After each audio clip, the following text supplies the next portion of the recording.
Boa noite a todos. Quero primeiramente agradecer ao convite da diretoria do Uniluz, do meu amigo Rinaldo, dizer que eu fico muito feliz e lisonjeada de estar aqui com ele trabalhando e ver o quanto a evangelização ela é importante para os nossos jovens, para as nossas crianças. Então, as minhas primeiras palavras são de agradecimento pelo convite e dizer que eu estou muito feliz e me sentindo muito acolhida nessa casa. Que tenho vários amigos aqui, várias pessoas que fazem parte da minha família espiritual, então estou me sentindo em casa. Então, vamos lá. O tema proposto foi os animais, sua natureza e a espiritualidade. Então, quando a gente pensa nessa natureza dos animais, a gente está falando da essência desses animais. E a ideia da explanação da noite de hoje é a gente falar, entender sobre essa natureza, pensar como esse ser espiritual se manifesta, então fazer uma reflexão sobre a inteligência, sobre a ação desse pensamento, trazendo como referência a codificação, associado a pesquisas científicas e associado à nossa conduta como ser humano para com esses animais. Então, eu espero que nesse tempo a gente consiga falar um pouco sobre isso. Então, primeiramente, a gente vai descrever o que seria esse pensamento. Então, do dicionário, o pensamento significa pensare, do latim, que significa pesar, medir. No lato sensu, a gente encontra essa definição como toda atividade psíquica do indivíduo. E aí é interessante porque ele não está especificando o ser humano, ele está especificando o indivíduo. No estrito sensu, o pensamento ele é sinônimo de intelecto. E aí eu fui ver outros sinônimos dessa palavra. Então a gente encontra como pensar, raciocínio, ideia e inteligência. No livro Autodescobrimento, Joana de Ângeles, ela fala assim, o pensamento é a exteriorização da mente que, independente da matéria, e por sua vez, é originada no espírito. Então, ela está nos dizendo que quem pensa é o espírito. Então, olha só, o pensamento, ele é a forma de expressão do espírito. Então, quem pensa é o espírito. O espírito, ele está conectado, quando ele encontra encarnado, ele se manifesta através de um ato inteligente, de um comportamento inteligente, e ele tem essa estrutura material que a gente está vendo, que é o nosso corpo físico, para poder desenvolver essa expressão desse comportamento inteligente. Para ele poder estar ligado nessa matéria que a gente encontra no nosso planeta, ele precisa ter um corpo espiritual. Então, a gente pode denominar esse corpo espiritual como perispírito, como corpo energético, como modelo organizacional biológico. Então, Kardec, ele na codificação, ele denomina perispírito. André Luiz, ele fala corpo espiritual. Então, não importa a nomenclatura, a gente está falando da mesma estrutura. E aí, no livro dos Espíritos, na pergunta 23, a gente encontra assim, o que é o espírito? E aí, Kardec, a espiritualidade, ela é extremamente simples e prática. Ela fala assim, é o princípio inteligente do universo. Então, o espírito, ele é o ser inteligente, que gera a inteligência na matéria. Na pergunta 597, a gente encontra mais. Kardec ele é muito audacioso. Ele faz assim: já que o animal tem uma inteligência, ele já começa a perguntar. Ele está afirmando, ele não está questionando se o animal é um ser inteligente ou não. Ele está afirmando. Já que os animais, eles demonstram a inteligência, há neles um princípio independente da matéria? Sobrevive alguma coisa? Existe alguma estrutura que sobrevive quando o corpo material desse animal falece, morre? E a resposta também é simples: sim. Então, quando a gente pensa na questão da inteligência dos animais, se eu parar para falar aqui com vocês, se alguém tiver um animal aqui, eu acredito que várias pessoas tenham. E se eu perguntar assim, o seu animal é inteligente? Sim, né? Pois é. Eu tenho certeza que quem convive com o animal, quem tem a oportunidade, quem escolhe, quem se permite nessa vida de conviver com algum animal, vai me dizer: Mirela, os animais são seres inteligentes. E isso é real, a gente vive isso. Sendo que a ciência precisou estudar muito isso, essa inteligência, esse comportamento inteligente, para poder chegar nessa conclusão que a gente já sabia. Não é? E essa conclusão foi fundamental, ela é fundamental para o avanço da nossa sociedade. Então, olha só, em 2016, no dia 31 de outubro, a revista Super Interessante, ela divulgou uma matéria assim, de capa, Inteligência dos Animais. E dentro dessa matéria tinha várias pesquisas referenciando a inteligência dos animais. E olha só, eu trouxe duas, só para a gente ter uma noção do quanto esse processo de inteligência, esse comportamento inteligente deles é vasto. O pesquisador Colin Brown, ele pegou peixes australianos e ele colocou esses animais em um tanque. E esse tanque ele era cheio de labirinto. E aí ele ensinou esses animais a sair, a descobrir a saída desse labirinto. Após várias tentativas, após 5 tentativas, esses animais eles descobriram a saída. E aí ele pensou, tudo bem, eles aprenderam como sair do labirinto. Mas ele quis ir mais além. E aí ele pensou assim, eu vou esperar e depois de 11 meses, eu vou recolocar esses animais neste mesmo tanque para ver se eles se lembram dessa saída. E foi uma surpresa enorme para esse pesquisador e toda a equipe que estava com ele, porque na primeira tentativa, os peixes, eles saíram logo na primeira tentativa. E aí ele confirmou e ele concluiu que esses animais eles tinham memória. Uma outra pesquisa que foi com a cadela Sofia, que Sofia ela é super conhecida. Sofia já passou em programas de televisão, já passou em várias matérias.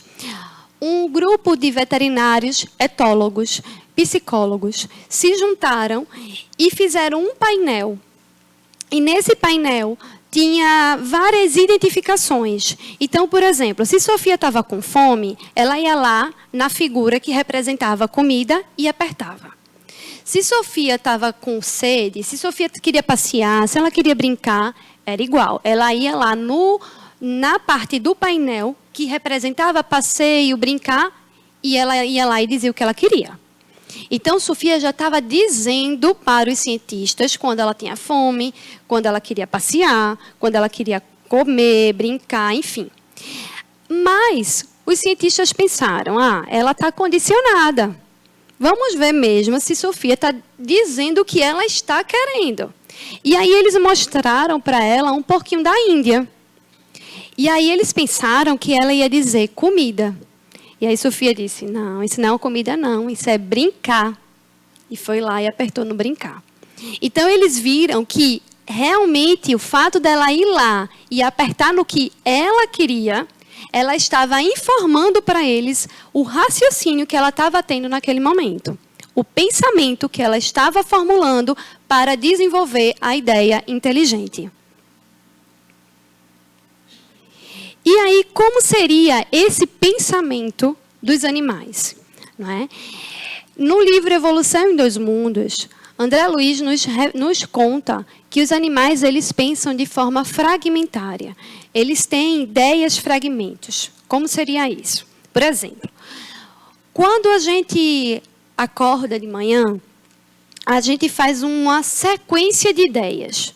A gente acorda e a gente pensa, hoje eu vou acordar, vou tomar café da manhã, vou preparar, aí a gente pensa na comida, depois eu vou tomar um banho, vou me arrumar, vou trabalhar, vou para a faculdade, e ali eu vou fazer tal coisa no meu trabalho, vou ter que estudar tal assunto. Então, ali existe uma sequência de ideias. Quando os animais eles têm essa ideia fragmento, eles estão tendo como se estivesse pensando uma parte de um pensamento construído, de uma ideia construída. Então, vamos dizer que um cachorro, por exemplo, ele acordou. Aí ele pensou, comida, ele está com fome. Ele não vai pensar, eu vou ali na despensa da minha cozinha, vou pegar o saquinho da minha ração e vou colocar no meu pratinho. Ele não vai pensar isso. Ele vai pensar logo na comida dele. E aí ele vai até o prato, aí faz de conta que não tem alimento. Aí ele vai pensar, quem é que me dá o meu alimento? O meu tutor. Então ele vai até o tutor, ele vai latir. Ele vai acordar o tutor. Ele vai botar patinha no tutor para acordar, ele vai ficar arranhando a porta. Então ele vai estar tendo um comportamento inteligente, demonstrando o pensamento fragmentário que ele teve. E aí, olha só, Kardec, né? Na 597. Pois que os animais possuem inteligência que lhes faculta certa liberdade de ação, haverá neles algum princípio independente da matéria? A gente já falou, não foi? Então, veja só, eu frisei duas palavras, inteligência e princípio independente. Kardec ele está afirmando que os animais eles são seres inteligentes. Se eles são seres inteligentes, eles são seres que formulam ideias. Eles têm pensamento. Se eles têm um pensamento, eles são seres espirituais, vivenciando uma experiência na matéria. Porque quem pensa é o espírito. E aí vamos ver. E que sobrevive ao corpo. E aqui, na pergunta 23. O que é o espírito? Princípio inteligente do universo. Então, a gente tem 3 elementos universais. Deus, princípio inteligente e princípio material. Se os animais não são Deus, e eles também não são apenas matérias, eles também são princípios inteligentes. E aí eu vou compartilhar com vocês uma experiência aqui pessoal do desencarne da minha cachorra. Eu tive uma cachorra chamada Hannah. A Hannah viveu comigo 14 anos. E quando ela já estava com 14 anos, já no finalzinho da sua vida, a gente diagnosticou um carcinoma epidermoide. É um câncer bem invasivo e que deu na mandíbula dela. Quando foi diagnosticado essa doença, essa patologia, a medicina veterinária da época não tinha mais recursos terapêuticos para proporcionar a ela. E aí me foi ofertado a possibilidade da eutanásia. Então eu escolhi, em vez de fazer a eutanásia, cuidar dela. E aí ela foi, eu levei ela de volta para casa e desde o diagnóstico até o desencarne dela foi em torno de um mês bem intenso. No dia do desencarne dela, na época eu era estudante de medicina veterinária e eu estava estagiando no projeto Peixe-Boi, aqui em Itamaracá. E aí a minha mãe me telefonou, disse que ela estava tendo convulsão, que ela estava muito malzinha. E aí eu voltei para minha casa, eu morava em Candeias. E aí eu fui de Itamaracá para Candeias e quando eu cheguei lá, ela estava já toda defecada, ela realmente já estava nos últimos momentos. Então eu peguei ela no meu colo, comecei a chorar e ali, eu não sei se isso acontece com vocês, mas aconteceu comigo. Eu comecei a pensar assim, eu deveria ter feito mais. Eu não fiz o suficiente. E ali eu comecei um processo de culpa. Nesse momento, a minha mãe pegou o Evangelho, ela fez uma prece, fez a leitura do Evangelho, e após essa leitura e essa prece, eu vi 3 entidades na minha frente. Um homem, que era o meu mentor, que estava ali para me ajudar, e ele começou a conversar comigo, dizendo que eu tinha feito muito por ela, que ela tinha evoluído muito, que ela tinha aprendido muito. E aí eu falei para ele que eu também, que eu tinha aprendido muito com ela, que ela também tinha me ajudado muito. E as 2 outras pessoas eram uma senhora, em torno de 50 anos, e um rapaz, em torno de 18 a 19 anos. A senhora, ela era responsável por receber Hannah no mundo espiritual. E o rapaz, ele era um aprendiz. Ele estava lá aprendendo como executar aquela tarefa. Então, quando houve o desprendimento do perispírito dela, do corpo espiritual dela, o corpo físico dela, ela estava muito magrinha, porque ela era diabética, cardiopata, e estava com câncer. Então, ela estava muito magra e estava com uma estrutura física muito prostrada. Quando houve o desprendimento do perispírito, do corpo espiritual, eu a vi já saudável. Era ela, porque eu deixava ela tosada, porque ela fazia xixi no lugar, ela não conseguia se levantar, defecava no mesmo lugar, então eu deixava ela tosada para manter a higiene. Ela estava tosadinha, ela era um Yorkshire, mas ela já estava bem, balançando o rabinho. E sabe quando uma pessoa vai conhecer um animal que se abaixa para receber esse animal, fazer um carinho? Foi isso que a senhora fez. Essa senhora se abaixou, fez um carinho nela, chamou ela, e ela foi até essa senhora balançando o rabinho. Ela pegou Hannah e nunca mais eu a vi. Passou-se 2 anos depois, eu estava passeando com o meu cachorro na orla de Candeias, Fofuxo Júnior, e aí eu estava lá com o Fofuxo, como um dia normal, e aí, de repente, eu vejo na minha frente uma cachorrinha da raça Shih Tzu correndo até a mim, desesperada. E aí ela veio até a mim, eu me abaixei para falar com ela, comecei a brincar com ela, e aí houve uma troca de olhar. E naquele olhar, naquela troca de olhar, eu senti no meu coração que era Hannah, que tinha voltado em outro corpo, em outra família. Então, era o espírito de Hannah que tinha renascido.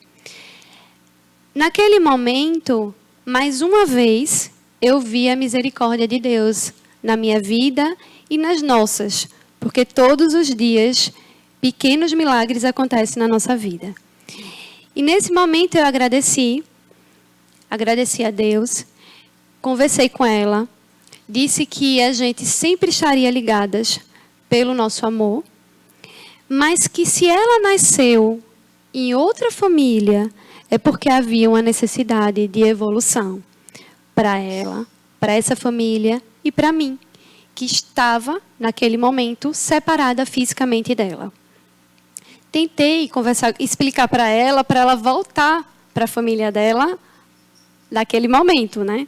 Mas ela não queria voltar. Então, os tutores vieram até onde essa cachorrinha estava, pegar ela. E eles pegaram ela e levaram, e eu nunca mais a vi. Então, por muito tempo, eu pensei que essa vivência tinha sido apenas por uma misericórdia de Deus, com piedade, né, do meu processo de luto, da minha vivência toda que eu tive. Sendo que depois eu entendi que não era só para mim, que isso precisava ser compartilhado, que isso precisava ser dividido. Que o elo de ligação que nós temos com os nossos animais, ele é eterno. Que ele não acaba naquela existência apenas. Ele perdura. Porque o que nos une é o amor que a gente sente um pelo outro. E o que nos conecta um com o outro é o nosso pensamento, o nosso eu, nós, espírito. Então, vamos ver o que é que a ciência tem nos trazido e ver o quanto ela corrobora com o que a doutrina espírita fala. O Dr. Philip Lowe, ele é um neurocientista que, junto com outros 26 neurocientistas, liberaram e escreveram a Declaração de Cambridge. Essa declaração ela foi extremamente importante para a nossa mudança da nossa sociedade, porque a partir dela houve mudança na legislação mundial referente aos animais e a partir dela as universidades também tiveram que se adequar nas suas pesquisas científicas quando se utiliza animais. E, entre outras situações referentes a maus tratos, a abusos dos animais, houve uma modificação por causa dessa declaração. Então, essa declaração ela foi divulgada em 2012. Ela está na internet para quem quiser ler. E ela é bem extensa, mas eu trouxe uma parte dela que ela é bem importante. Vamos acompanhar. A ausência de um neocórtex não parece impedir que um organismo experimente estados afetivos. Evidências convergentes indicam que os animais não humanos têm os substratos neuroanatômicos, neuroquímicos e neurofisiológicos de estados de consciência, juntamente com a capacidade de exibir comportamentos intencionais. Consequentemente, o peso das evidências indica que os humanos não são os únicos a possuir os substratos neurológicos que geram a consciência. Animais não humanos, incluindo todos os mamíferos e as aves, e muitas outras criaturas, incluindo polvos, também possuem esses substratos neurológicos. Então, o Dr. Philip Lowe, no final da declaração, ele fala assim, não é mais possível dizer que não sabíamos. Isso quer dizer o quê? Isso quer dizer que a ciência confirma que os animais eles apresentam estruturas encefálicas que fazem com que eles sintam dor, apresentem sentimento, demonstrem emoção, tenham inteligência. E a gente, como espíritas, a gente sabe que o cérebro, o encéfalo, ele é o órgão físico na matéria que permite que o espírito se expresse quando encarnado.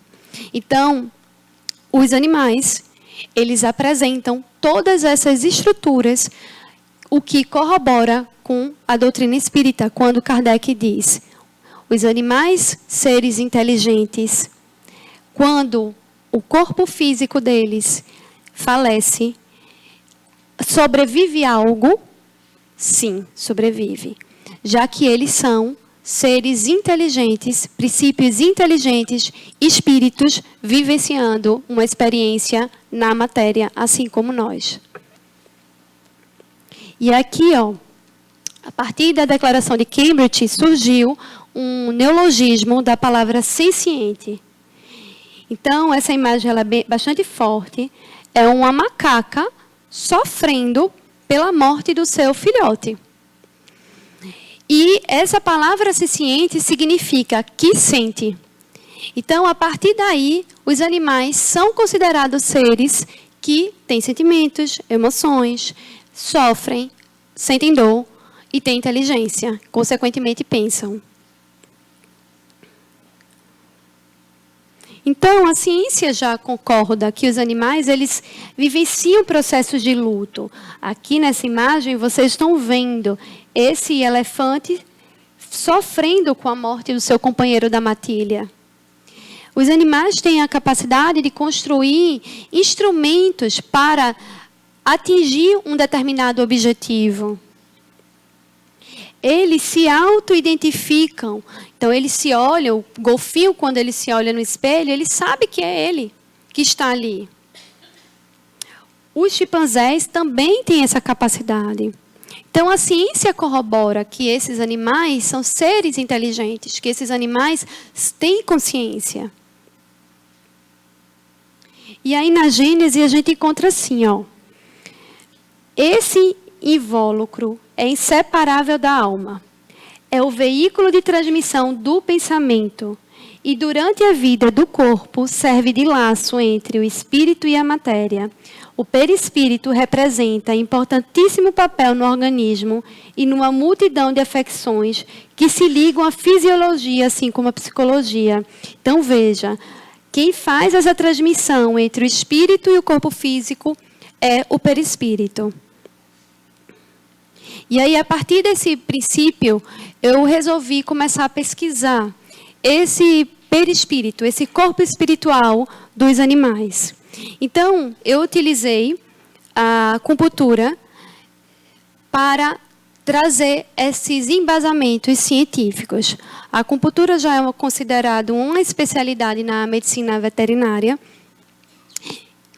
E ela já, além de ser considerada uma especialidade, ela também já é utilizada no meio científico como uma forma de desenvolvimento de pesquisa. Então, a minha primeira pesquisa do mestrado, eu fiz uma avaliação clínica da aplicação da acupuntura em cães com disfunções locomotoras e ou neurológicas. E aí vamos entender um pouco como age essa acupuntura. Então, a gente tem o espírito, que é o ser quem pensa, o ser pensante. Nós temos o corpo espiritual e a gente tem o corpo físico. A acupuntura, ela age no corpo espiritual. Pelos princípios da medicina chinesa, nós temos no nosso corpo uns canais de energia, uns vetores, denominados de meridianos. Esses meridianos, eles interligam os centros vitais, também denominados, conhecidos como chakras. Os hindus, eles denominam esses meridianos como nadis. Imagine assim, a gente tem nossos vasos sanguíneos. Nos vasos, por exemplo, as artérias, as veias percorrem o sangue. Imagine que nesses canais de energia estejam percorrendo energia. Então, é essa ligação. Esses canais, eles interligam os centros de força, os chakras. No Evolução em Dois Mundos, André Luiz fala que no corpo espiritual, a gente consegue visualizar, os espíritos visualizam, uma rede plexiforme, como se fossem esses canais interligados. Sendo que no livro, ele denomina de rede plexiforme. Na medicina chinesa, denomina de meridiano. Os hindus denominam de nadis. Entra na mesma questão do perispírito. São várias nomenclaturas para falar da mesma estrutura. Os centros vitais, eles estão diretamente ligados com os plexos nervosos no corpo físico, tanto dos animais quanto dos seres humanos. Esses plexos são encontrados diretamente no corpo físico. Então, esses plexos é um conjunto de nervo, de gânglios, que quando são estimulados, agem diretamente nesses centros vitais. Então, é uma via de mão dupla.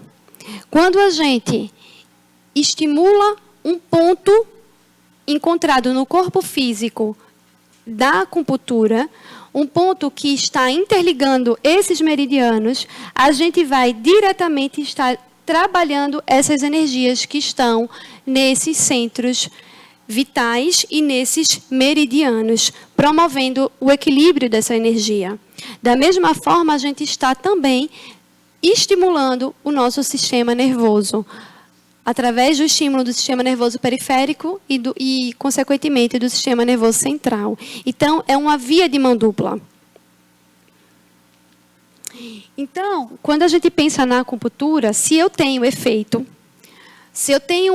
clínico, se eu tenho um efeito laboratorial, partindo desse princípio, eu estou compreendendo que ao ter resultados positivos, eu estou trabalhando essas energias e, consequentemente, eu estou agindo nesse corpo espiritual. Então, nessa minha pesquisa de mestrado, olha só, o que é que eu observei? Que na quantidade de sessões variou. Porque o que é que a gente vê muito? A gente escuta assim, primeiro, já escutei, né? A acupuntura não é placebo. O ser humano está sendo sugestionado. Então, vamos fazer no animal, porque no animal não tem como a gente sugestionar. Né? E aí, também assim, para tal patologia, tantas sessões. E aí, o que é que eu percebi? Que não. Que 16 animais precisaram de até 10 sessões e 14 animais precisaram de 10 a 26 sessões. Que após o tratamento, 22 animais, eles ficaram totalmente curados da patologia que eles tiveram, da sintomatologia clínica, antes do início do tratamento com acupuntura. E 8 animais tiveram melhora clínica após o tratamento com acupuntura. Isso está me informando o quê? Que cada indivíduo é um. Que cada indivíduo responde ao tratamento de uma forma diferenciada. Então, isso já concorda com a hipótese, que foi uma das hipóteses da minha pesquisa, de que esses animais são seres espirituais e que eles apresentam esse corpo espiritual. Então, vamos ver o que aconteceu com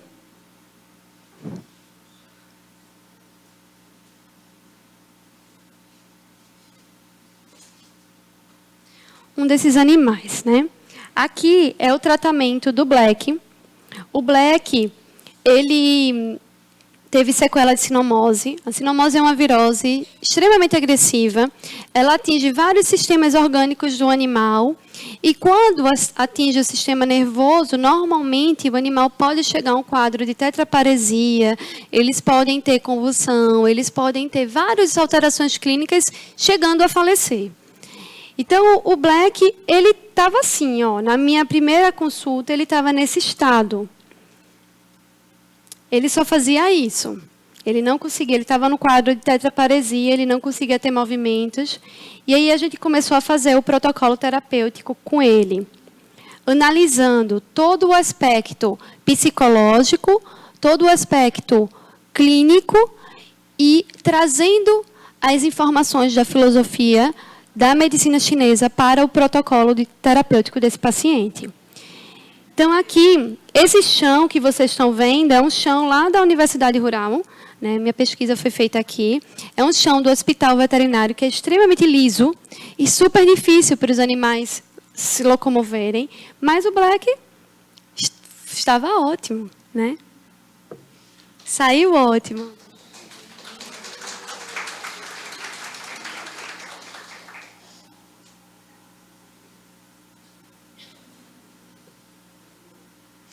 Esse é o Billy. O Billy, ele teve uma hérnia de disco, grau 4 a 5. O Billy foi operado e, após o tratamento cirúrgico, ele não teve uma resposta como o cirurgião ortopedista esperava. E aí o Billy foi encaminhado para a minha pesquisa. E aí a gente começou a fazer o tratamento. Aqui, a tutora, ela está sustentando a cauda do Billy. Ele não está sentindo dor. Vocês vão ver que ele vai querer começar a correr, porque ele vai estar cheirando, está passeando, tendo um comportamento que há muito tempo ele não fazia. Olha ele querendo correr, ó. Felizinho, animado. Mas ele perdeu o equilíbrio.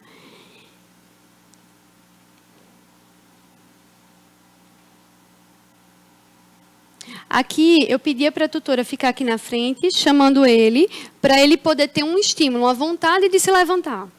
E ele já começava a dar uns passinhos, mas ele ainda não tinha, ele não andava, não fazia longas caminhadas e perdia o equilíbrio.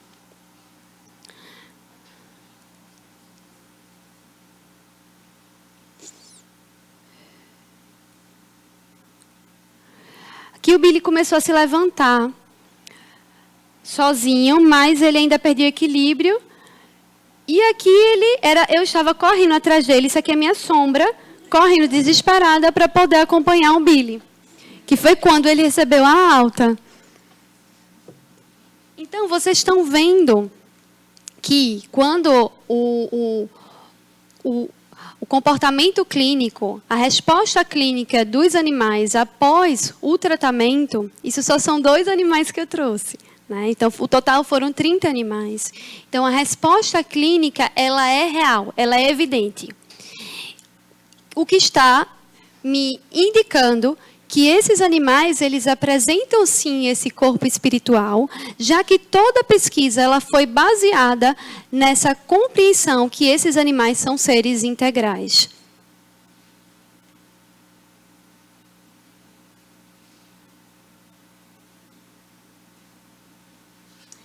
No meu doutorado, eu tive a oportunidade de aprofundar essa pesquisa. Por quê?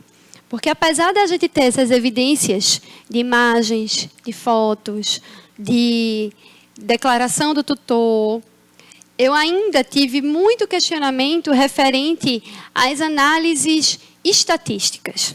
Então, quem está no meio acadêmico, quem está no meio científico, sabe o quanto essa visão cartesiana ainda é impregnada na academia. Então, se a gente não tem dados estatísticos, é como se a sua pesquisa não tivesse validade. E apesar de a gente ter imagens, a gente ter evidências, ainda assim, muitas pessoas questionavam a hipótese dos animais terem esse corpo espiritual. Então, eu tive uma oportunidade no doutorado de aprofundar essa pesquisa. E aí eu trabalhei com acupuntura, a Euphorbia tirucale, que é o conhecido avelós, popularmente conhecido como avelós, em tratamentos de camundongos, albinos suíns, musmúsculos, nos quais foi inoculados células do carcinoma de Ehrlich, e a partir dali a gente começou a avaliar esses animais. Então, o que a gente observou? Houve utilização de 5 grupos. O primeiro grupo foi tratado com soro fisiológico. O segundo grupo foi tratado com um quimioterápico convencional, um quimioterápico que é utilizado tanto no tratamento do câncer de mama de cadela e gata, quanto da mulher, porque esse carcinoma de Ehrlich, ele é um carcinoma semelhante ao carcinoma mamário, tanto da cadela, da gata, quanto da mulher. E no grupo 3, foi um grupo que foi tratado com um pré-tratamento de acupuntura. Então, antes de ser inoculado as células do carcinoma de Ehrlich nesses animais, houve um tratamento com acupuntura especificamente nesse grupo. E após a inoculação das células, houve o tratamento com o avelós, a Euphorbia tirucale. O grupo 4, que foi tratado apenas com acupuntura. E o grupo 5, que foi tratado com a acupuntura e o fitoterápico. Então, o que é que a gente observou? Que no grupo 1, os animais eles tiveram sintomas similares ao grupo 2, porém menos intenso. O grupo 2 foi os animais que receberam quimioterápico. E aí eles tiveram uma intensa prostração, apatia, piloereção, além de pelos sem brilhos. O grupo 3, eles tiveram uma diminuição na agressividade durante o período do pré-tratamento. Então, durante o tratamento com a acupuntura, o camundongo são animais muito territorialistas. Então, quando a gente começou a fazer o tratamento com a acupuntura, eles ficaram super calmos. A professora que me orientava, né, me supervisionou lá no laboratório, ela ficava impressionada. Ela fazia, o que é que está acontecendo com esses animais? E eles ficaram mais dispostos. O grupo 4, eles mantiveram o comportamento natural da espécie e também apresentaram disposição, tanto o grupo 4 quanto o grupo 5. Em relação à alimentação, olha que coisa interessante que a gente observou. Os animais que receberam quimioterápico, eles comeram mais, tá? Quando comparado aos outros grupos.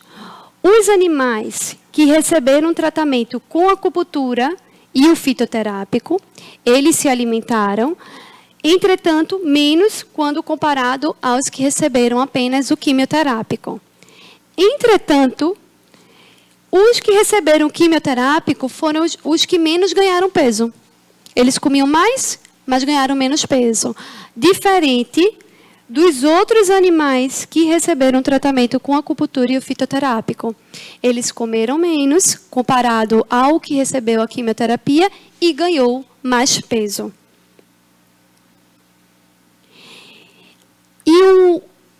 E o mais interessante para essa explanação da noite de hoje, que eu trouxe um pedacinho só da tese, que ela é bem grande, mas o mais interessante é que os animais que receberam o pré-tratamento com acupuntura, os animais que antes de serem inoculadas as células de carcinoma de Ehrlich, receberam tratamento com acupuntura, foi o grupo que teve a maior imunidade quando comparado aos outros.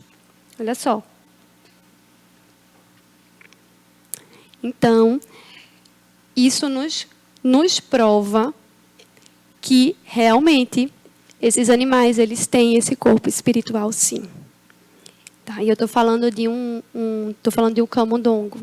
Okay? Então, para a gente analisar o quanto isso começa desde a raiz do processo evolutivo do espírito. Assim, pensando nesse contexto de que os animais, a ciência já confirma que os animais são seres sencientes. A doutrina espírita está nos informando que os animais também são seres espirituais. Eu estou trazendo dados científicos para vocês de que esses animais eles apresentam esse corpo espiritual. Consequentemente, o corpo espiritual é o veículo que conecta o espírito ao corpo físico. Então, existe o espírito ali. A gente precisa analisar como está sendo a nossa conduta para com esses animais. Então, olha só, aqui somos nós, seres humanos. A gente utiliza esses animais ainda na nossa alimentação. E, apesar de, na nossa atualidade, a gente já ter uma série de recursos, tantos de disponibilidades nutricionais, de alimentos nutritivos, quanto de comprovações também relacionadas à ciência que o ser humano ele sobrevive de forma tranquila sem ingerir nenhum animal. A gente utiliza esses animais para nos entreter. Isso quer dizer que a gente se compadece, a gente ainda se sente feliz ao ver uma vaquejada, ao ver uma tourada, ao ver um animal no circo. A gente utiliza ainda esses animais são abatidos para produção de alguma vestimenta para nós. Uma bolsa de couro, um sapato de couro. E entrando no mesmo raciocínio do alimento, a gente já tem tecnologia na nossa atualidade que nos oferecem produtos de excelente qualidade e que podem ser substituídos para com esses de origem animal. Tráfico de animais. Então, assim, tem tráfico porque tem quem consome, seja qual for o tráfico. E aí eu vou abrir um parêntese, porque muitas vezes as aves, elas são utilizadas nesses tráficos, nesses contrabandos. E, anatomicamente, o pássaro ele foi feito para voar. E aí muitos seres humanos adquirem um animal desse, colocam esse animal numa gaiola, porque se sente feliz em escutar o canto do pássaro. Enquanto que Francisco de Assis, ele conversava com os pássaros, ele fazia as suas pregações para os pássaros, e os pássaros vinham até ele. Não precisava prender. Então, é um movimento inverso. Né? É um movimento de, quanto mais amor a gente proporciona ao outro, mais o outro sente, mais ele se aproxima da gente. A gente não precisa estar com esses animais presos. Maus tratos de uma forma geral, né? Então, a gente vai pensar em abandono, a gente vai pensar em violência. Então, essa visão que a gente ainda, nossa sociedade, ela vivencia, essa ideia, é uma visão extremamente egocêntrica, antropocêntrica, em que o homem, ele está no topo da pirâmide e as outras espécies vêm abaixo dele. E isso é tão ainda arraigado na nossa sociedade que nós, mulheres, ficamos também abaixo. Né? E por isso que a gente vê tanto movimento feminista, tanta disponibilidade, tanta luta para uma igualdade social, porque a nossa sociedade ainda ela é assim. E o que eu estou propondo aqui, nesse momento, agora, é que a gente modifique essa visão para uma visão biocêntrica, e que não existe uma espécie melhor que a outra. Existe um grupo de seres vivendo em um mesmo planeta, em que todos são importantes para a sobrevivência de todos. E a partir daí, não é, de como a gente lida com esses animais, esse lidar está diretamente relacionado com as nossas escolhas. E essas escolhas, elas geram responsabilidade. Seja uma responsabilidade positiva, seja negativa. Mas que a gente precisa arcar com elas.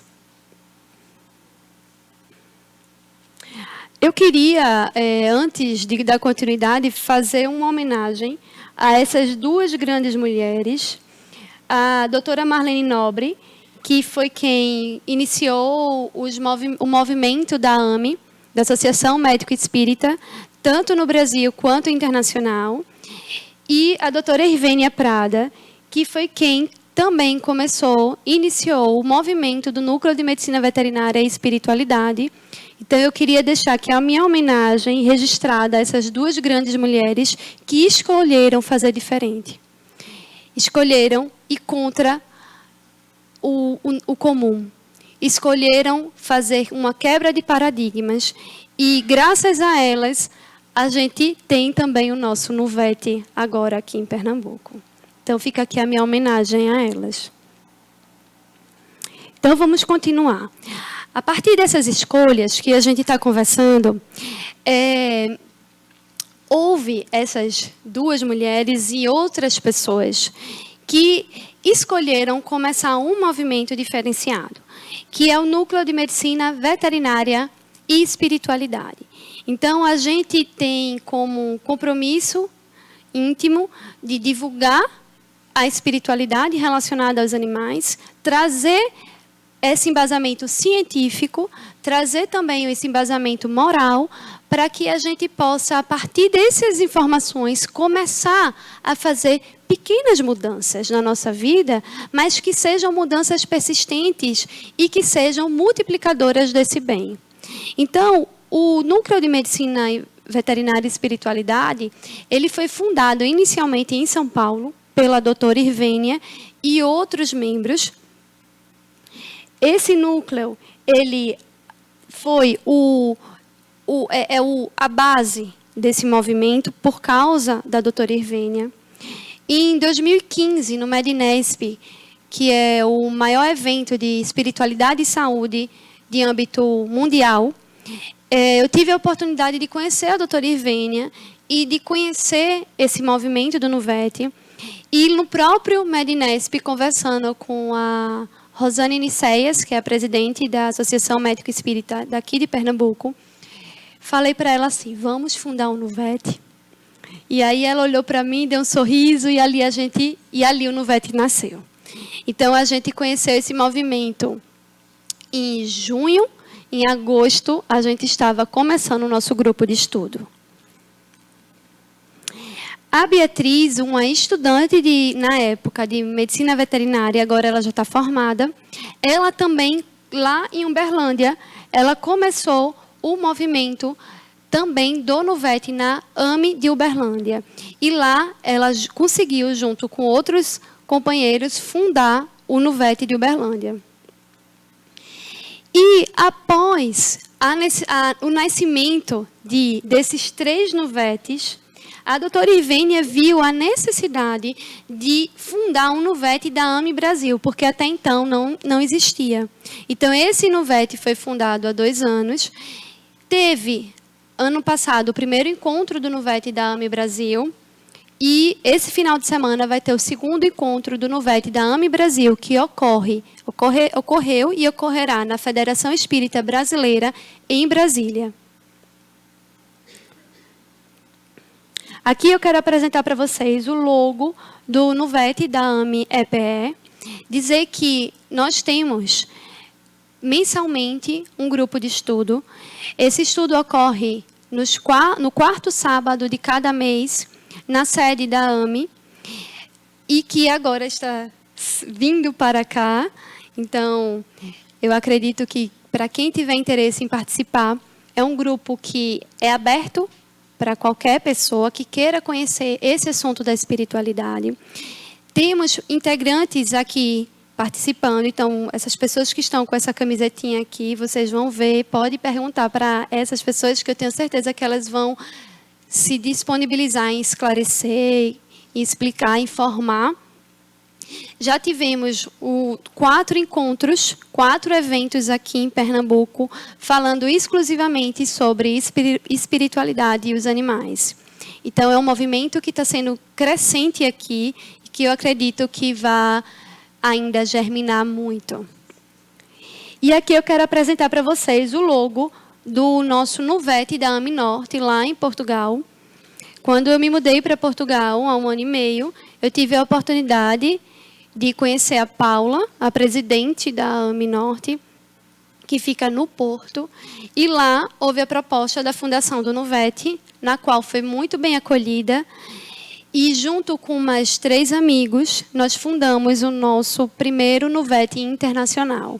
Nós vamos ter agora, no dia 23 e 24 de novembro, o Seminário de Saúde e Espiritualidade da AME Norte. E no dia 23, nós vamos ter o nosso primeiro encontro do Nuvete da AME Norte, sendo o primeiro evento de âmbito internacional, focado exclusivamente para a espiritualidade e os animais. Então, eu quero mostrar para vocês que não existe um Nuvete melhor que o outro. O que existe é uma rede integrada de amor, de pessoas que se uniram por um ideal, pessoas que acreditam numa perspectiva, numa visão diferenciada para com os animais e que procuram viver o que se acredita. E aqui eu quero contar para vocês uma história de Francisco de Assis e o Lobo. Eu acredito que quem já leu esse livro sabe o quanto ele é emocionante. E quem não leu, eu convido a leitura, porque ele toca na nossa alma. E tem um capítulo que fala sobre essa história. E ele nos traz assim. Francisco, quando ele chegou em determinado lugar, em uma determinada cidade, quando estava em suas caminhadas, levando os ensinamentos de Jesus, as suas pregações, as pessoas se aproximaram dele e disse assim: Francisco, aqui tem um lobo, Francisco. Esse lobo é terrível. Ele quer atacar todas as crianças, ele quer morder todo mundo. Esse lobo, Francisco, não deixa ninguém em paz. Faça com que esse lobo vá embora. Tira esse lobo daqui, Francisco. Francisco escutou todas as queixas de todas as pessoas, pacientemente, sendo que ele resolveu ir para uma caverna meditar. Na sua meditação, Francisco viu, um espírito apareceu para ele e disse assim: Francisco, você acha justo o lobo sair da cidade? Qual a diferença diante de Deus entre essas pessoas e o lobo? Não são todos criados por Deus? O lobo tem fome, Francisco. O lobo tem fome. Então, Francisco entendeu a mensagem, foi até o lobo, humildemente, e disse assim: irmão lobo, me dê licença, eu não vou fazer nada com você. Eu só quero lhe ajudar. O lobo percebeu a sensibilidade daquele homem e foi até ele. Chegando lá, Francisco disse assim para ele: não se preocupa, eu vou resolver o teu problema. Ele foi até, junto com o lobo, até cada morador daquela cidade e disse assim: alimenta esse animal, que ele não vai mais atacar ninguém. Todos os moradores aceitaram e começaram a alimentar o lobo. Francisco permaneceu mais naquela cidade por alguns dias para ver se tudo estava certo. Ele viu que as pessoas estavam alimentando o animal e o animal também não atacava ninguém. E aí Francisco resolveu ir embora, continuar a sua pregação. O tempo foi passando, os anos foram passando, outros animais chegavam até o lobo e mordiam ele, atacavam ele, mas ele não fazia nada. As pessoas pararam de alimentá-lo e ele também não fazia nada. Um dia, um senhor se compadeceu daquele animal, pegou ele, levou para sua casa e alimentava ele. Conta o livro que à noite o animal uivava com saudade de uma certa pessoa, como se estivesse com saudade daquele anjo de Deus que tinha tocado o seu coração.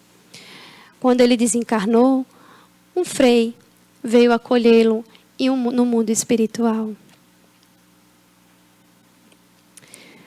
Todos nós somos as flores do jardim de Jesus. Cada flor com a sua característica, com a sua cor, com o seu perfume. Mas todos nós temos a mesma capacidade de espalhar o perfume do amor.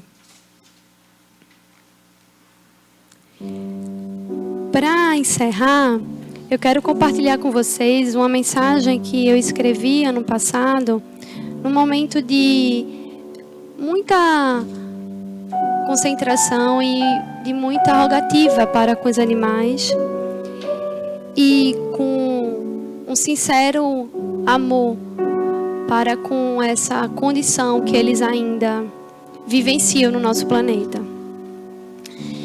O nome da mensagem se chama Rogativa a Jesus. És a árvore da vida. Viestes cessar a sede dos corações sofridos e amargurados em suas próprias dores. Através da tua vivência, com os teus exemplos de humildade e amor, curastes as feridas da alma que nenhuma vaidade mundana promove. A tua palavra ressoou como veludo, macio, naqueles em que procuravam um caminho diferente a ser seguido. O teu olhar compreensivo e translúcido transmitia uma serenidade que ecoava onde quer que estiveste. No regaço das tuas mãos, muitos receberam a cura física, mas poucos entenderam que a verdadeira cura é a do Espírito e que é processada a partir da vivência diária do amor. Através dos teus ensinamentos, compartilhados pelos missionários da verdade, mostrastes que todos os seres são a luz divina. És a verdade, o caminho e a vida, visto que és materializada a personificação do amor. Somos os teus cordeiros, pois tu estás conosco desde os primórdios, pacientemente aguardando a nossa chegada. Sem ti, Jesus, somos náufragos sem leme, perdidos na imensidão das escolhas insensatas. Contigo somos esperança. Humildemente, rogo a tua misericórdia por toda forma de vida. Rogo a tua bondade a todos que ainda não compreendem os sagrados desígnios de Deus. Rogo aos nossos irmãos de jornada evolutiva, os animais, que tanto nos ensina o verdadeiro significado de resignação. Rogo ao nosso planeta azul que atualmente encontra-se pedindo ajuda por causa das ações equivocadas de nós, seres humanos. Olhai por cada criatura, cada ser vivo que faz parte do teu rebanho, luz do mundo, graças te dou. Que possamos ter olhos para ver, ter ouvidos para ouvir, mas acima de tudo, coração para sentir. Muito obrigada.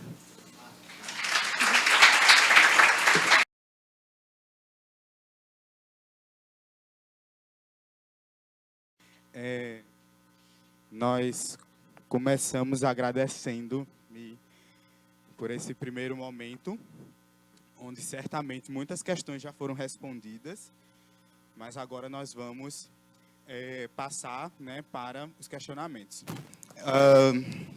Desde já adianto que a gente não vai conseguir responder todas as perguntas, né, porque tem muitas questões aqui, inclusive algumas questões clínicas, né. Eu acho essas questões clínicas é mais fácil quando Mirella sair, se tiver um tempinho, né, passar ali rapidamente para conversar com ela.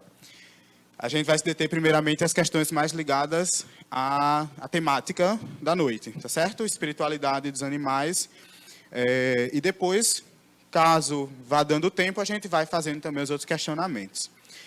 A primeira questão é o seguinte: tendo o animal um espírito, ele é um princípio inteligente individualizado, fazendo referência, né, àquela diferença de conceituação, questão 23 e questão 7,6 do Livro dos Espíritos? Tá, então, os animais, eles são espíritas, tá? Eles estão encarnados assim como nós. Na pergunta 79 do Livro dos Espíritos,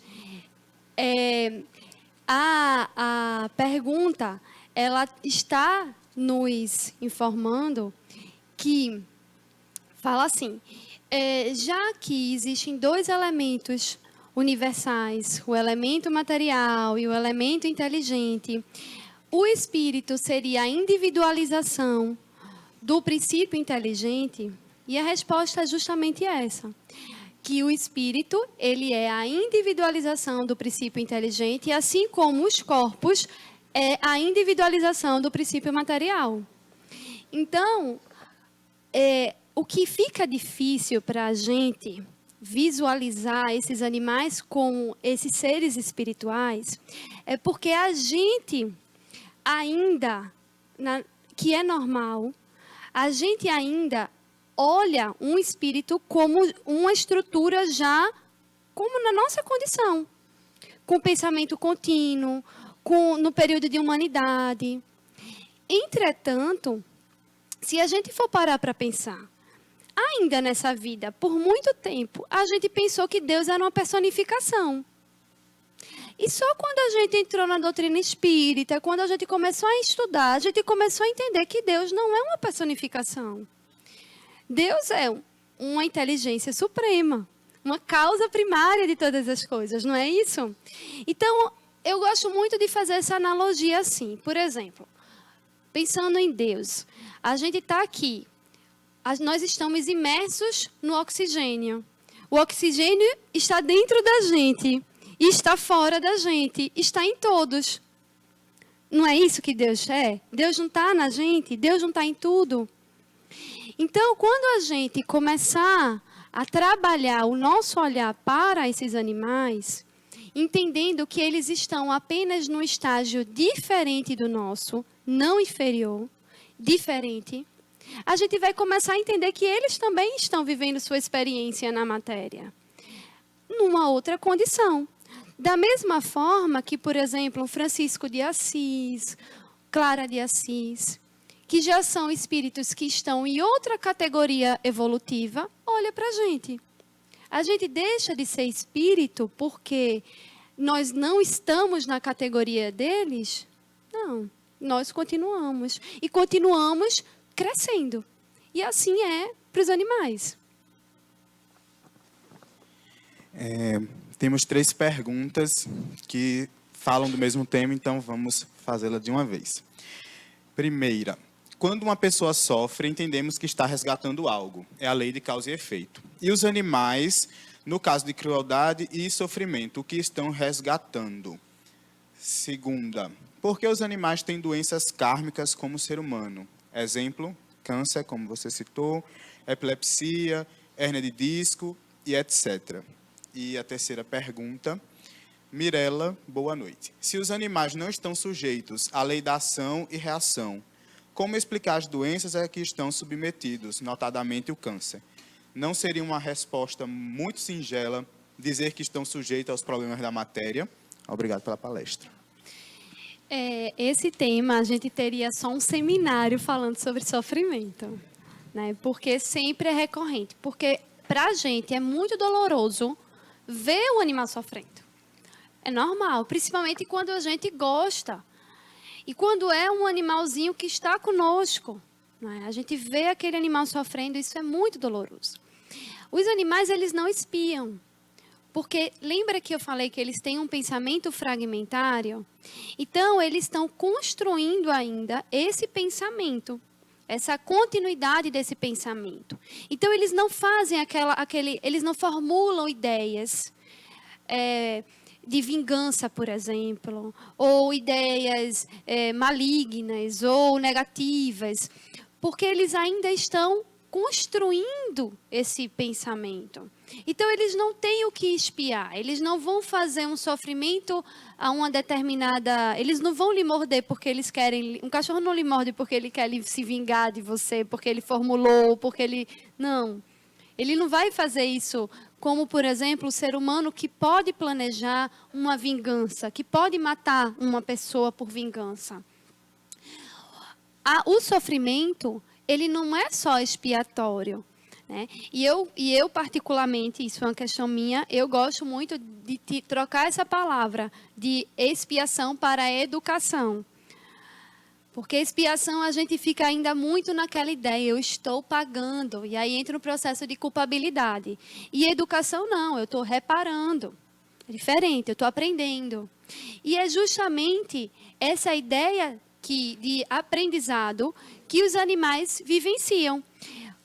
O sofrimento também, ele é um aprendizado. Eu tenho certeza que todo tipo de sofrimento que todos nós já passamos aqui gerou um aprendizado para a gente. E para os animais também. Vou trazer um exemplo bem claro que quando eu vivenciei, eu fiz, meu Deus, olha só como é o aprendizado dos animais e por que eles sofrem. Eu tive um paciente, era o seguinte, era a tutora e 2 animais, 2 cachorros. Um era o pai e o outro era o filho. O filho vinha para consulta comigo, ele tinha alergia tópica e eu fazia o tratamento com acupuntura, homeopatia, as práticas integrativas nele. O pai ia passear. Então, o pai chegava na consulta, no consultório, aí ele ficava passeando para lá, cheirava tudo, ele ia para passear. Mas o pai tinha uma particularidade, que era assim, ele só deixava uma pessoa tocar nele por vez. Se outra pessoa tocasse, ele mordia. Então, todo mundo já conhecia. Aí, passou-se o tempo, o pai pegou a doença do carrapato. E aí, o pai ficou internado. Ele teve que ficar internado, receber soro. Enfim, passou alguns dias lá, tomando medicação injetável, sofrendo. Os tutores sofrendo, quase que ele morria. Foi um desespero. Mas ele foi obrigado a aceitar o contato de várias pessoas. Depois disso, ele começou a aceitar que mais de uma pessoa tocasse nele sem morder ninguém. Foi um sofrimento, foi uma dor, evolução. Foi a dor, aprendizado. Foi a dor, educando. Então, o sofrimento dos animais, ele está relacionado com esse processo de educação. Isso não quer dizer que a gente não deva olhar os animais na rua, olhar o sofrimento dos animais de produção, olhar o sofrimento dos animais de uma forma geral e dizer, é a dor em evolução. Não. Porque a ideia é que o nosso planeta evolua ao ponto que a gente entre na visão biocêntrica, que é aquela visão que eu trouxe para vocês, a visão eco, em que todos os seres vivem em harmonia. Então, quando a gente conseguir que todos os seres estejam em harmonia, Não vai ter animal na rua.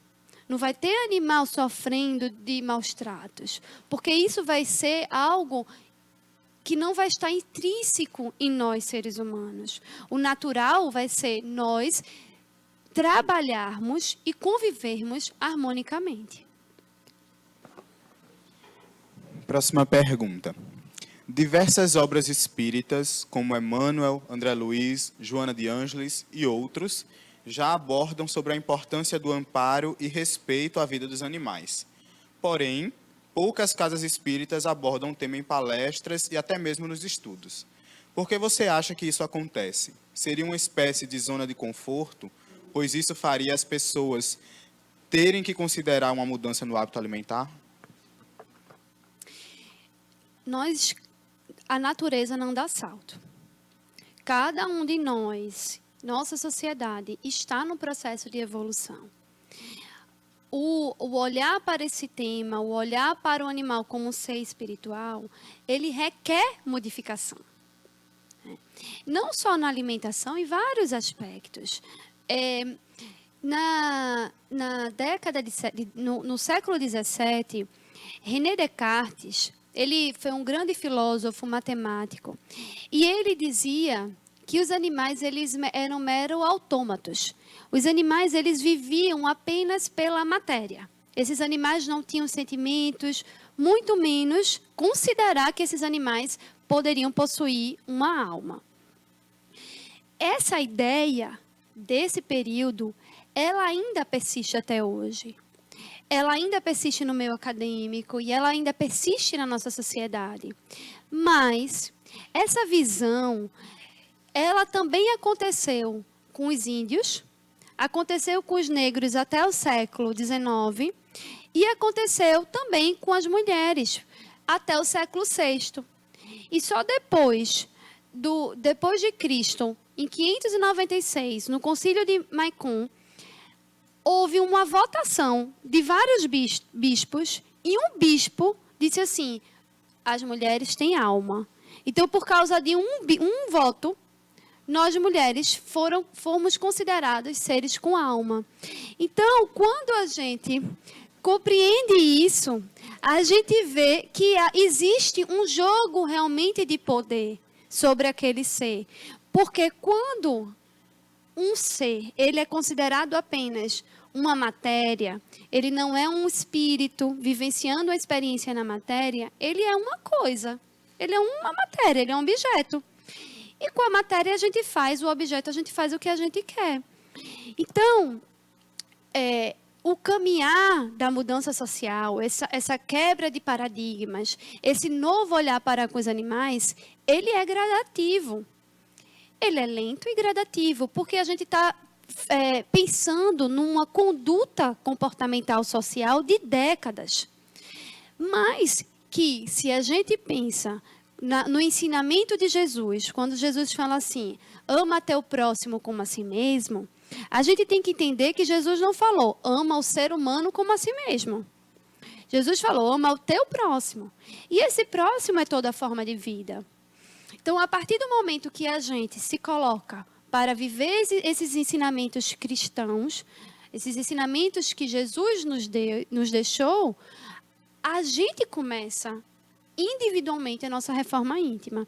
E as casas espíritas, como aqui, por exemplo, Uniluz, entre outras que eu tive a oportunidade de ir nesse período que eu estou aqui, vai se abrindo, vai vendo que a ciência está trazendo informações, vai vendo que a codificação também corrobora com o que a ciência está falando. E isso vai sendo modificado. O que eu acredito que é a gente sempre ser aquele foquinho de luz. O que eu posso fazer de exemplo aonde eu estou? Se na minha casa espírita não tem abertura, como eu posso vivenciar com o meu exemplo que pode, quem sabe, contagiar uma, duas e assim vai. Mi, temos 3 perguntas que são diferentes, mas você vai entender porque eu vou fazê-las juntas, que fazem parte do mesmo guarda-chuva. A primeira, é possível dizer que o ser humano já foi um animal? Sequente a essa, o processo de reencarnação do animal é mais rápido que o do ser humano? E ainda, os animais possuem algum mentor na espiritualidade? Perdão, os animais possuem algum mentor enquanto vivem a vida material?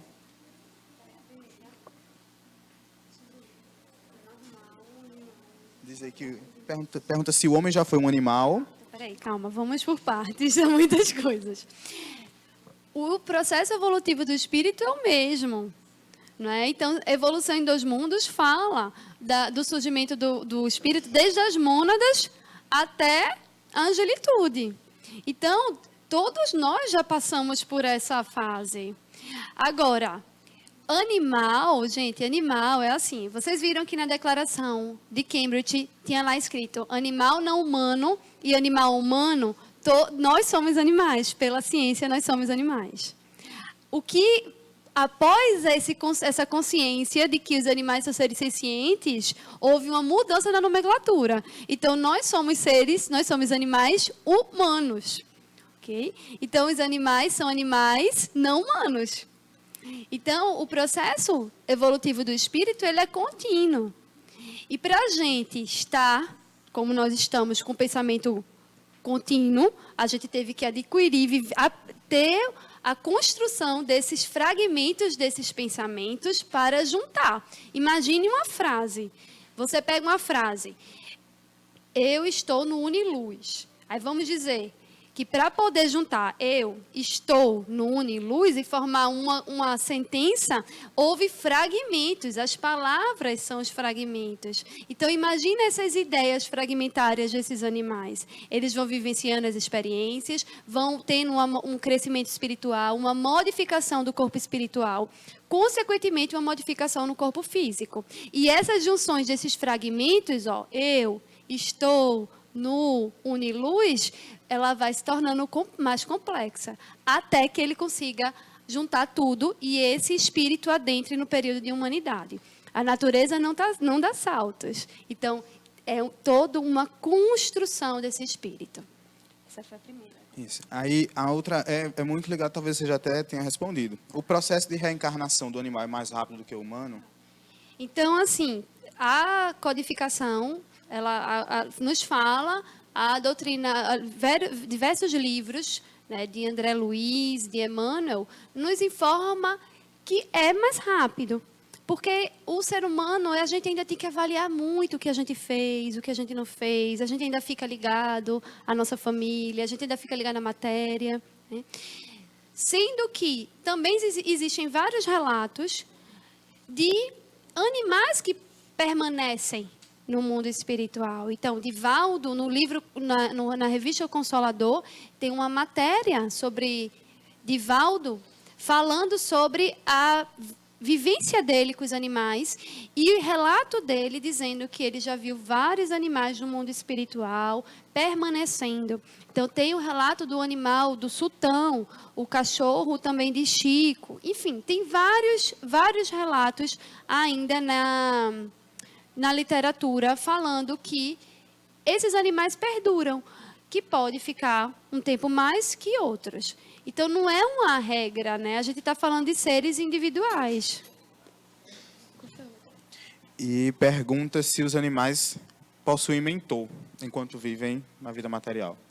Assim, existem sim espíritos que trabalham, que cuidam desses animais, né? Não é um mentor específico, né? Mas existem uma série de espíritos que estão acompanhando, estão trabalhando para os animais, para a natureza, não só para um animal específico. Agora, a gente como tutor, a gente pode estar sempre fazendo nossas preces, a gente pode estar sempre mentalizando coisas boas para os nossos animais, tanto os que estão conosco, quanto os que já desencarnaram. E a gente, um dia, se houver misericórdia de Deus, a gente, quem sabe, não pode ser, né, o mentor dos nossos animais no futuro. É certo o sacrifício de animais como cobaias? Então, a gente ainda está numa situação da nossa sociedade em que ainda se requer alguns animais para determinadas pesquisas. Nós já avançamos muito. Já temos vários recursos que substituem esses animais. E a própria academia, ela tem um comitê de ética que, antes de qualquer pesquisa científica que vá se utilizar animais, se tem que passar por esse comitê para minimizar ou excluir qualquer tipo de sofrimento, diminuir a quantidade de animais. Por exemplo, antigamente, para ter um determinado resultado, você tinha, com 20 animais, você teria aquele resultado, mas se utilizavam 100 animais para poder tentar ter o mesmo resultado. Então, hoje em dia, já não pode mais fazer isso. Então, já se tem uma série de regras que impede, que geram realmente um bem-estar maior na vida desses animais. E eu acredito que no futuro a gente vai ter uma tecnologia que realmente não precise utilizar de nenhum animal para nenhum tipo de pesquisa. Mas que ainda na nossa sociedade, alguns estudos requerem um animal para fazer determinadas pesquisas. O que eu desejo que isso acabe e que a gente não precise utilizar nenhum tipo de animal para nenhuma pesquisa. Estamos já em linha de encerrar. Vamos para as duas últimas questões. Tendo o animal a espiritualidade, é possível, durante a convivência, assumir características, comportamentos, ansiedade e ainda vir a limpar a energia do seu dono? Então, existe essa ideia de que o animal ele está ali para absorver energia, né? O que acontece é assim, em termos comportamentais, psicológicos, o animal ele pode sim adquirir comportamentos semelhantes da família, né? Como uma criança, por exemplo, que os pais são mais ansiosos, são mais nervosos e a criança ela pode ficar ansiosa, nervosa. O animal também ele pode ficar assim, mas é por um contexto familiar. Cada indivíduo daquela família, ele é um ser, um campo eletromagnético, né? Porque o pensamento ele é energia, ele está formulando ideias. Então, cada indivíduo tem a sua vibração. Essas vibrações, elas estão imersas na casa. Entretanto, o animal, ele é mais um ser pertencente naquela família. Ele não está ali para absorver a energia negativa ou a energia que possa gerar uma doença para o tutor. Ele está ali para aprender, para crescer junto com esse tutor. E, na verdade, se a gente for parar para pensar, o ser humano, ele já tem o pensamento contínuo e ele é o ser que já tem uma maturidade psicológica suficiente para poder evitar que trabalhe as suas energias, seus pensamentos, para que não vá prejudicar, vamos dizer assim, ou espalhar para aquela casa. Então, não seria justo, perante a bondade de Deus, que aquele animal que está aprendendo, né, com nós, seres humanos, que está ali para ser protegido, esteja para absorver uma energia. Não seria se a gente for parar para pensar na bondade de Deus, estaria sendo incoerente. Na verdade, nós que deveríamos estar protegendo eles. Porque nós que já temos uma condição psicológica, mental, intelectual para isso. Então, a gente tem que se auto-trabalhar, se auto-equilibrar, procurar trabalhar nossos pensamentos e, consequentemente, cuidar daquele ser que é o mais indefeso. E para encerrarmos, desde já a gente pede desculpas àqueles que nós não conseguimos responder os questionamentos, pelo menos aqui nesse momento. mas ainda tinham algumas perguntas e a gente iria passar um pouquinho do horário. Nós vamos finalizar com uma pergunta de uma pessoa, né, voltada ao consolo, né? Assim como a doutrina espírita consola cada um de nós nas nossas provas individuais, ela também nos ajuda, né, nesse consolo, na nossa relação com aqueles que estão ao nosso redor, e os nossos animais estão nesse sentido, né? Então, acho que Mirella vai conseguir trazer para essa pessoa realmente esse cerne, né? Ela pergunta o seguinte: tem uma cadelinha de 18 anos com um tumor no estômago e não quis abrir para ver de que tipo era. Desde então, ela tem dias em que se encontra bem e dias em que se encontra muito mal. Então, a minha pergunta: estou negligenciando em não querer fazer uma cirurgia por medo de perdê-la? Faço tudo por ela, mas fico numa dúvida danada e me sentindo culpada. Seu tratamento é fitoterápico e paliativo. Não, não está negligenciando, não, tá? A gente é um animal de 18 anos, provavelmente seria um procedimento arriscado, tem todo um risco anestésico. E o tutor tem todo o direito de oferecer outras terapias para esse animal. Estaria negligenciando se não estivesse fazendo nada, né? Mas está sendo tratado, está sendo acompanhado. Oferecer os cuidados paliativos para esse animal é oferecer realmente um final de vida física digna. Ela está com você nesse final de vida, nesse momento que para ela deve estar sendo tão doloroso assim quanto para você, o tutor, a tutora. É muito mais importante saber que ela é amada, querida e protegida do que ela se fazer uma tentativa de um procedimento cirúrgico que poderia funcionar ou que não poderia funcionar. Então, a gente tem muita tendência a nos culpar, né? A gente fica em várias circunstâncias da nossa vida nos culpando. E quando a gente pensa nos animais, isso não é diferente. O que a gente sempre tem que olhar, primeiro que essa culpa ela paralisa. Ela impede que a gente continue caminhando e ela só vai nos deixar mais tristes, mais angustiados, vai começar a ter outros sintomas íntimos que vai levar a outras problemáticas. Então, a gente ter muita consciência, olhar para o nosso animal e dizer assim: eu estou fazendo o meu melhor. Eu sei que você fez o seu nesses 18 anos e eu estou fazendo o meu nesses 18 anos. E agora não vai ser diferente. E eu vou ficar com você até o final. E ficar. E ter consciência que ela vai, mas ela volta. E que vocês, não importa o que aconteça, vocês vão estar sempre conectadas pelo amor que foi construído nesses 18 anos.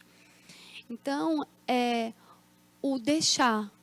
Né? Eu sei que é difícil a gente deixar, mas é importante a gente deixar ir com dignidade, ir com acolhimento, ir ao lado, não deixando sozinha. E dizer para ela o quanto ela é importante, o quanto se ela é amada, o quanto ela quanto ajudou. E dizer que se quando ela quiser ir, que ela possa ir. Permitir que ela vá. E que se ela vai voltar para casa ou para outro lar, não tem problema. A ligação vai ser sempre eterna.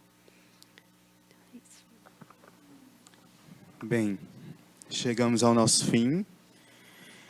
Mirella, a gente agradece profundamente essa presença material aqui conosco. Desde já, né, um desejo individual e pessoal devido à nossa amizade, mas sei que é um desejo de todos nós que você volte para Portugal em segurança, né, e trabalhe bastante lá no Movimento Espírita Português, que precisa de mãos, né, e ganharam mãos valorosas, né. A gente agradece também a Tininha por ter se disponibilizado para fazer nossa prece de abertura. agradecemos a vocês, né, por terem estado aqui conosco, né, terem comprado a ideia do evento, a ideia dessa noite. Eu tenho certeza, cada experiência, e olha que não são poucos os anos que nós estamos próximos, né? Já são 8 ou 9 anos que a gente se conhece, mas cada vez que a gente se encontra é um aprendizado enorme, e eu espero que vocês tenham sentido isso também, né? Tenham aprendido bastante.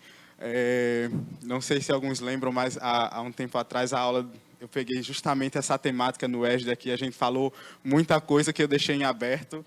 Eu acho que Mirela hoje pôde sanar muitas dessas dúvidas. E então, gratidão a vocês, né, por estarem aqui conosco. E convido a juntos, nós, né, nos 2 planos da vida, agradecermos aos maiores que nos permitiram estar aqui.